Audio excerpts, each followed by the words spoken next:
discoloration setup National Star. Unang-una, ipapasok nyo muna yung input 2580. Ayan, may lalabas po yan siya na code ng factory. Tapos bababa po kayo, hanapin nyo po yung panel settings, tsaka dito naman sa ibang unit kasi LVDS map, dito naman ang nakalagay dito sa kanya is LVDS format.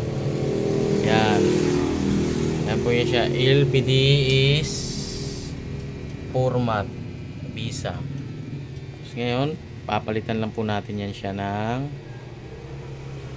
okay. Yan lang po yung pag set up sang discoloration. Salamat.